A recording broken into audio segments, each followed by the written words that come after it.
జోరందుకున్నాయి. నామినేషన్ల పరం సిద్ధం కావడంతో ప్రతి ఒక్కరూ నామినేషన్కి సిద్ధమవుతున్నటువంటి పరిస్థితి ఉండడం జరిగింది. గుంటూరు జిల్లా నర్సాపేటలో జనసేన పార్టీ తరఫున ఓ ముస్లిం అభ్యర్థి జిలానీ గారికి పవన్ కళ్యాణ్ మొదటిగా సీటు ప్రకటించారు. కొద్దిసేపటి క్రితం బీఫామ్ తీసుకొని నామినేషన్కి సిద్ధమవుతున్నారు. ప్రస్తుతం మనతో జిలానీ గారు ఉన్నారు. వారిని అడిగి ఒకసారి వారి మాటల్లో తెలుసుకుందాం. సార్, మీకు జనసేన పార్టీ తరఫున టికెట్ కేటాయించడం పట్ల మీరు ఎలా ఫీల్ అవుతున్నారు? చాలా సంతోషంగా ఫీల్ అవుతున్నాను. మొట్టమొదటిసారిగా నాకు 32 లిస్టులో నా పేరు అనౌన్స్ చేయడం చాలా సంతోషకరంగా ఉంది.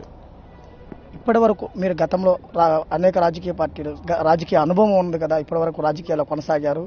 ఏ పార్టీ చేయని విధంగా జనసేన పార్టీ ఒక ముస్లిం అభ్యర్థికి టికెట్ కేటాయించారు కదా, మిగతా పార్టీకి ఈ పార్టీకి ఉన్నటువంటి తేడాని మీరు ఏ విధంగా చూస్తారు? చాలా తేడా ఉంది. ఇది అన్ని కుల మతాలకు అతీతంగా పనిచేస్తుంది జనసేన పార్టీ. అందుకే ముస్లిం ఒక జిల్లాలోనే గుంటూరు 1 నర్సాపేట ఇవ్వడం జరిగింది. జనసేన పార్టీ సిద్ధాంతాలను మేనిఫెస్టోను మీరు ప్రజల్లోకి ఎలా తీసుకెళ్తున్నారు? జనతరంగం జనబాట కార్యక్రమంలో జనంలో స్వచ్ఛందంగా ప్రతి ఇంటికి పోవడం జరిగింది. గత 4 రోజుల నుంచి ఎన్నికల ప్రచారంలో భాగంగా ప్రతి ఇంటింటికి జరుగుతుంటే స్వచ్ఛందంగా ఓటర్స్ బయటికి వచ్చి స్వాగతిస్తున్నారు.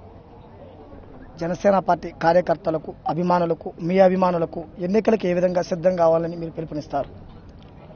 రేపు 22వ తారీఖు నామినేషన్ సందర్భంగా ఈరోజు అందరితో మమేకమయ్యి అనౌన్స్ చేయడం జరిగింది 22 నామినేషన్ అని.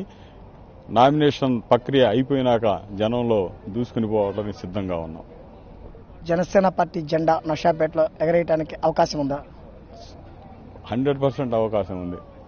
100% అవకాశం ఉంది. ఎమ్మెల్యేగా మళ్ళీ ఆఫీస్కి వస్తాను.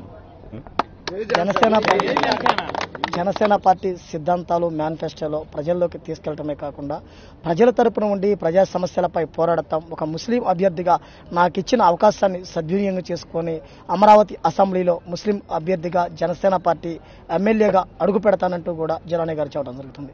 కెమెరా పర్సన్ ఉదయ్ కుమార్తో Srinivas, 99 TV, Vijayawada. For more updates, please subscribe 99 TV Telugu.